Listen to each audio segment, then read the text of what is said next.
Now today, what I want to start with is something we all have in common. And it doesn't matter if you're a Christian or not a Christian. The thing we all have in common as humans is we all want to be happy. Is that true? Everybody wants to be happy. And so I want to ask you a question related to that. If you could change one thing in your life that you believe would make you happier in life, one thing that you think would make a big difference in your happiness, what is the thing that you would choose? So in other words, if you got, a wish or magic power and you could hit an easy button and change one thing and you think, man, if I could change that one thing, I'd be so much happier in so many different areas of life. What is your answer to that question? What is the thing that you would change? What's the thing that you would do? Your answer to that question, by the way, whatever it is, what has a name. In systems thinking, what they would call it is they would say you have just identified your leverage point. Okay, now let me explain what a leverage point is. A leverage point is a place in a system where one change can lead to significant and positive impact on the entire system. Quick example. So let's say that you decide to add fruits and vegetables into your diet, okay? Well, one of the things they've discovered is when you add fruits and vegetables into your diet, it lowers your blood pressure, it improves your blood sugar, it lowers your risk of heart disease, it lowers your risk of stroke, it lowers your risk of having vision problems, and it makes your mom really proud. That's all scientifically proven, okay? So if you do all that, I change one thing, what has all of this impact everywhere else. It's kind of like a domino effect. Well, that's actually good news for all of us. And the reason it's good news is because that means you don't have to change everything to see everything, or at least to see a lot of things, change. You don't have to change everything in your life to see everything change. But if you find the right thing to change, it has an impact everywhere, which brings up the question, well, are we chasing the right thing? I mean, you thought of something you wanted to change. If I could change that one thing, I'd be so much happier. Well, are we changing the right thing? Are we chasing the right thing to change? Today we're beginning this brand new series. We're going to spend the next 4 weeks talking about love, money, and the American way. And the reason we want to talk about this is because I'm guessing whatever your answer is to that question, hey, if you could change one thing to make you happier, what would you do? I'm betting I could guess your answer. And not because I'm a mind reader, but because all of us as Americans, we tend to think the same way. We tend to come up with the same general ideas of what we think is going to make us happier. So for instance, I bet for a lot of you, your answer would fall into the category of love. You'd go, it's relationships, right? It doesn't have to be romantic necessarily, but it'd be relationships. You're going, well, my marriage would get better, or that friendship would get better, or the situation with my roommate, or the relationship with my kids, or my dating relationship, or my lack of a dating relationship. If I had a relationship, it's something related to that. Even if you thought career, for some of you, you were like, man, if I could just change jobs or get that job, or this would change. But the motivation behind that was, it's my relationship with my boss, or my relationship with my coworkers. I just need a better environment to work in. So it all comes back to love. It all comes back to relationships. For others of you, if your answer doesn't fall in this category, it probably falls into the category of money. Money. You want to make more, or you want to spend less, or you want to get out of debt, or you want to save more, or you want to be in a better financial position. And again, even for those of you who are like, if I could change jobs or this was underlying for some of you there, right? It's like, I want to get there because there I'll make more money. And then once I have that, I'll be happier. And I don't know if you've ever run into people like this. I bet you have at some point. Have you ever had a conversation with somebody who had more money than you? And they looked at you and they said, hey, you shouldn't stress so much about that. Money doesn't make you happy. Have you ever had somebody say that or heard somebody say that? It drives me nuts when they do. Next time somebody says that to you, here's your answer. You look back and say, okay, give me yours. That's all you got to say. And they will not, in case you're wondering. I've tried it. They will not. Because even though they tell you that, and there's truth to it, there's some truth to it, there's also some truth to the fact that money does play into our happiness. It is a factor. We can talk about that another day. My question to you would be this. Whatever your answer was to that question, of what would you change that would make you so much happier? How confident are you that it would work? Like if you could hit the button, or if you could make the wish, and it did come true, how confident are you that you'd actually end up happier in the long run? Now, the reason I ask that question, and if you're in your 20s or younger, teens or 20s, you're just going to have to take notes on this and wait a little while and then see if it's true for you. But for the rest of us, the reason I ask that question is because isn't it true that there was a point in your past where you wished for the very place you are today? Isn't it true there was a point in your past where you thought, oh my gosh, if I could just ever get there relationally, if I could just ever get there with a family, with friends, if I could just ever get there in terms of making this much money or having this much money or having these things. Isn't it true there was a point in your past where you were wishing and hoping for where you are right now? And you were certain at that point, if I can just get there, oh my gosh, I'd never want anything else. If I could just get there, I will be so happy. And now here you are. And what are you doing? Well, most of us are still wishing and hoping for a little bit more. Because while where we are provided some happiness, it didn't provide lasting happiness. So why is that? Well, I want to suggest that maybe there's something all of us humans want a little more than happiness. Maybe the thing that we want more is meaning. Now, here's why I say that. All of us want to be able to wake up every day and know there's meaning to our lives. That we're not just going through the motions and none of it really matters, and we're going to work or we're going to school and we're doing the deal and we're got our whole schedules.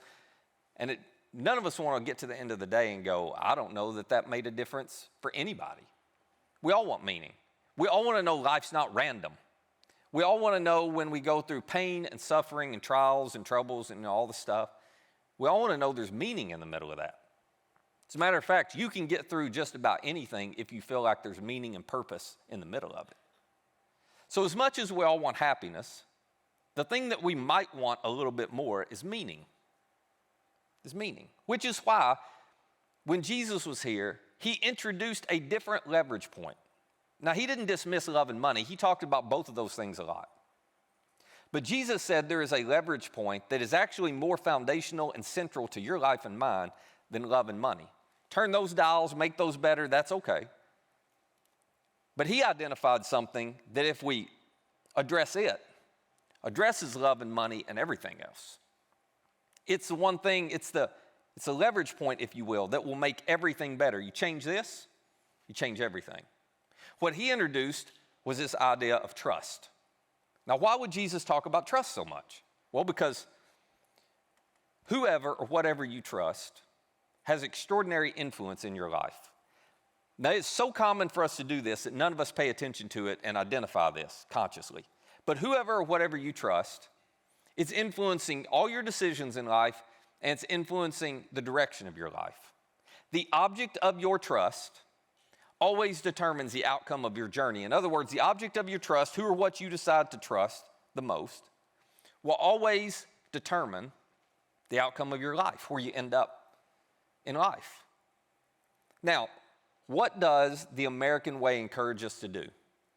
Who does the American way encourage us to trust? What's common for us as Americans?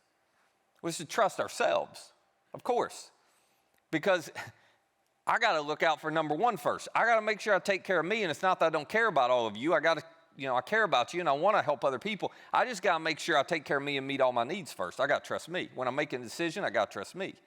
When I'm figuring out what to do, I got to trust me. The American way is for all of us to look in the mirror and say, okay, I got to trust myself. Here's the problem with that. The problem with that is if you make yourself the one you trust, you put yourself at the center of your life. You become the foundation, which means you become an end and not a means to an end. Now hang with me here. In order to have a meaningful life, you have to be a means to an end. In order for you to experience meaning in life, you have to be a means to an end that is greater than you, bigger than you, more purposeful than you. When you remove being a means to an end and you make yourself the end, when you remove anything bigger or greater than you, and you make yourself the end, the greatest thing, the highest value, the number one priority, when you make yourself the end, you lose your ability to have meaning. Because everything just starts and ends with you. That's where it goes. So, over the next few weeks, we're going to talk about this relationship between trust and meaning and love and money. And I want to start today by illustrating what this looks like between love and trust. Love and trust, okay? So let me switch gears for just a second. Whenever you go into a relationship, it could be a dating relationship, marriage relationship, friendship, something at work, something at school, doesn't matter. Whenever you go into a relationship, you come carrying a bucket full of desires. Now, you don't think of it this way, but we all do this. This bucket full of desires, these are the dreams, hopes, wishes you have for the relationship. So we all, whether friendship, marriage, doesn't matter. We all have dreams and hopes and wishes for how we're going to communicate with one another, for how often we're going to communicate with one another. In some cases, for the way we're going to communicate with one another. Do not call me, text me, whatever that looks like for you. We have dreams and hopes and wishes and desires for how we're going to handle conflict, for how often we're going to hang out together, for how we're going to figure out, our rhythm and routine, for how we're going to show up for one another when things are difficult, for how we're going to treat one another. I could go on and on. You get the picture, right? In some cases, how we're going to manage money or think about money, how we're going to make decisions together. We carry all these desires into these relationships, and there's nothing wrong with that. The problem is, not long after we get into the relationship, once we know it's going, what most of us do is we take this bucket of desires and we dump everything into our bucket of expectations. And no longer is this a dream or a wish or a desire that I hope you will do this for me. Now I'm expecting you to do this for me. And here's the problem with expectations. When I take everything that I hope is true of our relationship and I make it an expectation, I set the bar so high that you have to work and work and work and work and work and work and work just to meet my minimum expectations. And you will be left worn out. Now, there are requirements for the relationship, and they're way up here. There's not any desires anymore. So what expectations do is expectations suffocate the ability to communicate or to express selfless love. Because if you've got a lot of desires for the relationship and you're not sure they're going to happen, and I show up and I work extra hard to think about you first and to meet you on your terms and to meet your needs, oh my gosh. That's an expression of love on my part towards you. I care about you enough. I want to try to make your dream or your wish or your desire come true. But when it's an expectation, I don't get to express love anymore. It's just required. It's a minimum to even be in relationship with you. And there's no gratitude anymore. This is why, by the way, when you pay your mortgage off, the bank never sends you a heartfelt thank you note with a gift card, okay? Because it was not a desire for you to pay your mortgage off. It was an expectation. All right? Well, for a lot of us, there are people in relationship with us that it feels the same way. It feels like, oh my gosh, this person has so many expectations, and the best I can do is work to meet them. But there's no gratitude because you don't say thank you to people who do what's expected. You say thank you to people when you have a dream, a desire, a wish, and you're not sure it's going to happen, and they meet it. That's when gratitude shows up. So, if you're sitting there and you're thinking, well, wait a minute, Matt, okay, that sounds good. The problem is, it sounds like you're telling me that all the things that I'm expecting, they're really good things. You're telling me I shouldn't be able to expect them anymore. Well, that doesn't feel right. Matt, I should be able to expect things like respect, companionship, acceptance, intimacy, love, understanding, appreciation, acceptance. Those are all good things. I should be able to expect all that in my relationships. And here's what I would say to you. All of these things are good things and more. We could list things forever.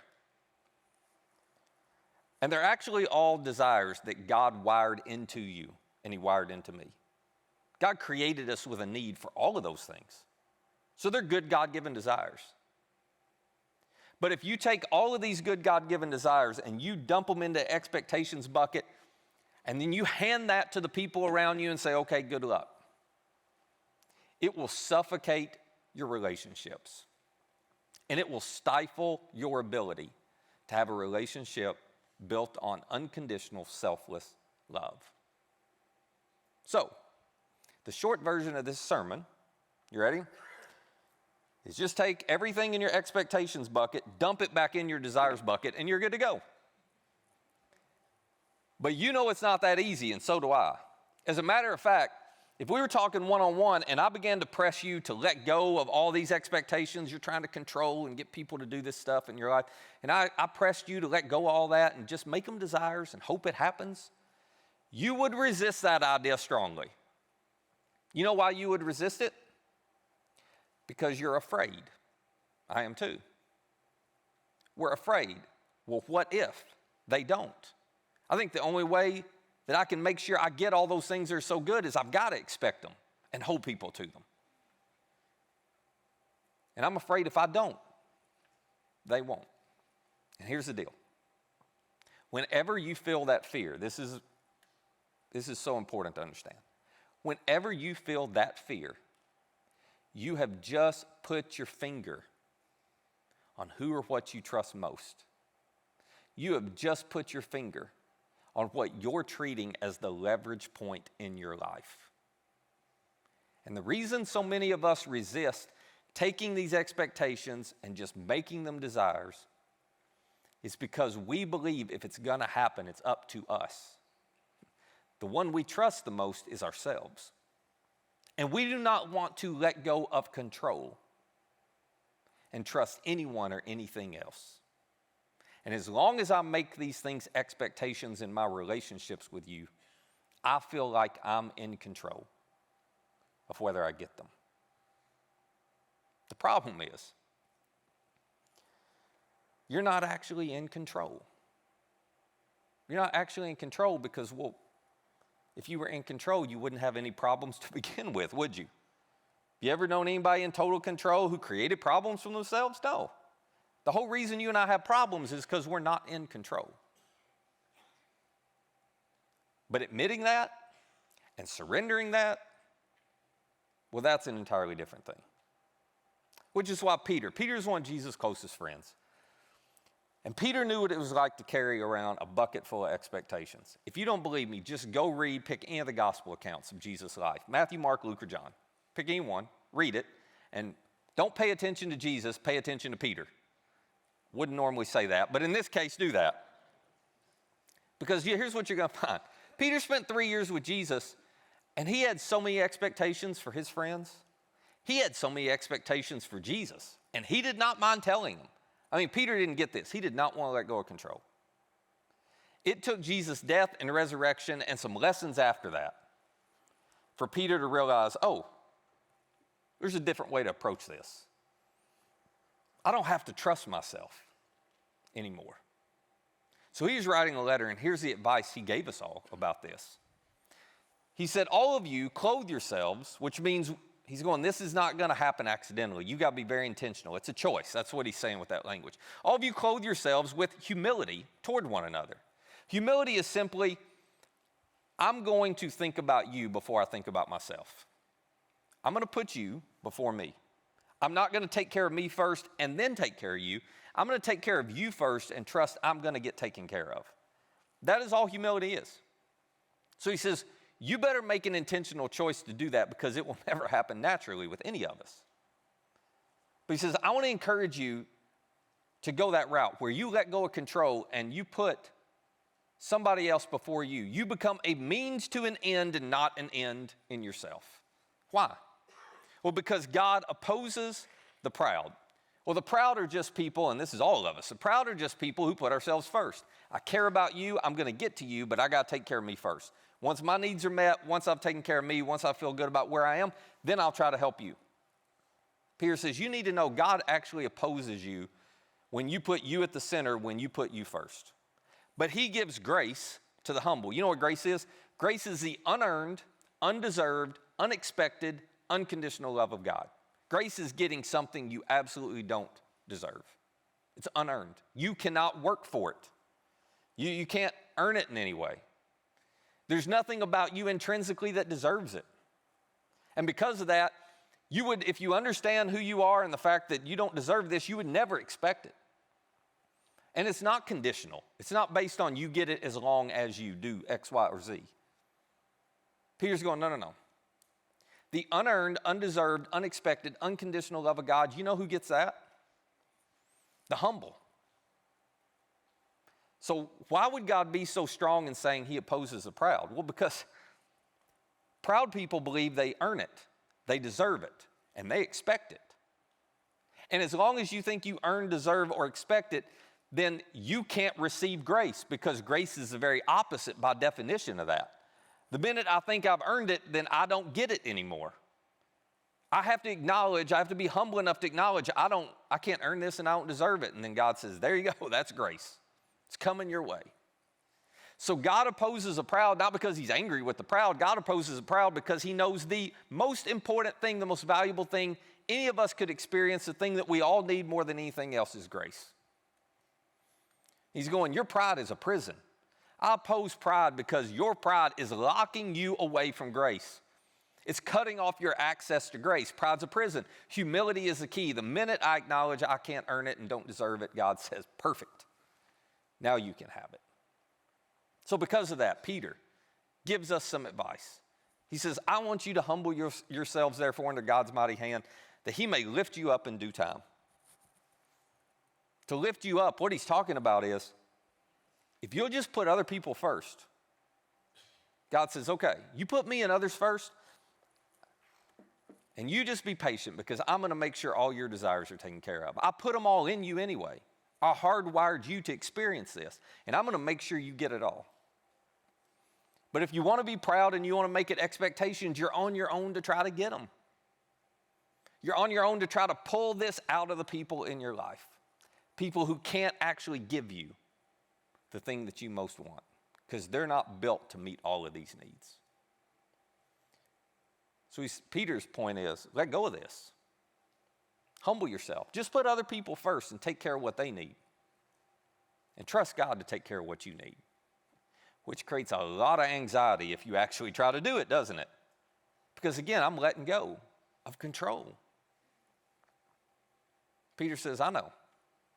I know this creates fear. I know this creates worry. I know this creates anxiety. I know this creates stress. So he says, here's what I want to invite you to do. And remember, he's lived this. He says, here's what I want to invite you to do. I want you to do the same thing Peter says that I did. I want you to cast all of your anxiety, all your worry, all your fear, all your expectations, all your desires, all that stuff you're carrying and you're trying to make happen and you're trying to get other people to meet. I want you to cast all of it on him. Why, Peter? Because he cares for you. Literally, Peter's saying, would you just walk up and hand it all to Jesus?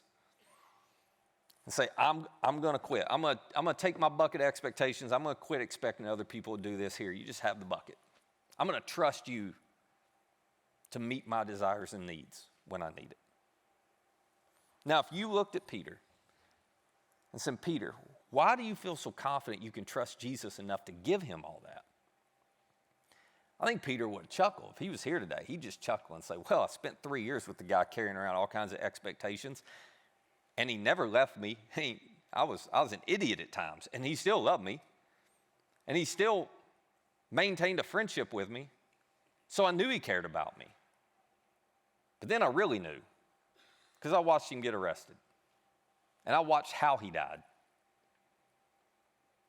And then 3 days later, I'm at a tomb and it's empty, and next thing I know, I'm talking to him. And so at that point, his resurrection confirmed that I could believe everything he had said about this. I don't have to doubt that he loves me. I'm going to give everything to him because I am confident he cares for me. Just think about it this way. Imagine that somebody, and maybe you've had this experience, imagine somebody risked their life to save yours. They ended up not losing their life, but they risked their life to save yours. If you watch somebody physically risk their life to save yours, would you have any doubts the rest of your life that you could trust them? Of course not. You trust them deeply the rest of your life because they had demonstrated the depth of their love and care for you. Well, you know what Jesus did. He didn't just risk his life for you. He gave his life for you.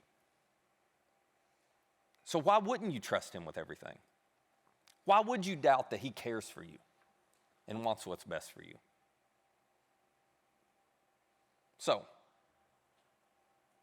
here's what I want to invite you to do. You know what the things are that you're carrying around in your bucket. You know all the things you're trying to control. We Christians, we're pretty ridiculous because we'll trust Jesus with our eternity, You know why? Because we don't feel like we have any control of that. But then the everyday stuff, oh, we don't want to trust him with that stuff because we feel like we can have some control. You know what all that stuff is for you. My question to you today, my invitation for you is Peter's invitation to you. Are you willing, wherever you are in your faith journey, to take whatever the things are in your bucket, your anxieties, your worries, your expectations, your fears, your desires, would you just give it to him? Would you remove yourself as the object of your trust? And would you make him the one you will trust most? Will you humble yourself enough to let go of control and to put him and others before you? And then trust that he will care for you. When you do that, if you'll do that, you will no longer be an end in and of yourself. You will be a means to a greater end, a greater purpose. You'll be a means to God's purpose in your life and in this world. And when you find meaning, guess what you find? When you find meaning, you find happiness that is not contingent on what's happening in your relationships or with your money. When you find meaning, you find a happiness and a joy that is consistent through the good and the bad. So would you cast everything in his hands because he cares for you? Let's pray together. I want to invite you to take this moment and whatever it is you're carrying, whatever it is it's in your bucket, whatever it is you've been expecting, other people to meet these needs. Or maybe you've been expecting yourself, holding yourself to some major requirements to try to meet the needs you think you need. I want to invite you in this moment to say, Jesus, I'm going to humble myself. I'm going to stop trying to do it all myself. I'm going to try to let go of control. I'm going to do what Peter said. I'm going to hand it all to you. I'm putting it all in your hands. And I'm only doing it because I trust you care for me. You want what's best for me. And you'll meet the needs and the desires that you wired into me. Maybe for some of you, this is the first time you've ever done this. Would you be willing to take the step just to say, okay, Jesus, I'm going to go ahead and just, as best I know how, I'm going to give you my whole life because I want you to be my leader. And I want you to be my forgiver. And I want to learn what it is to live life trusting you and your way of life above my own. Jesus, it is not easy for us to do that. It's not easy for us to live it out. But we are so grateful for your grace and forgiveness when we mess it up. And we're so grateful that you love us and care about us enough that you invite us just to give you everything.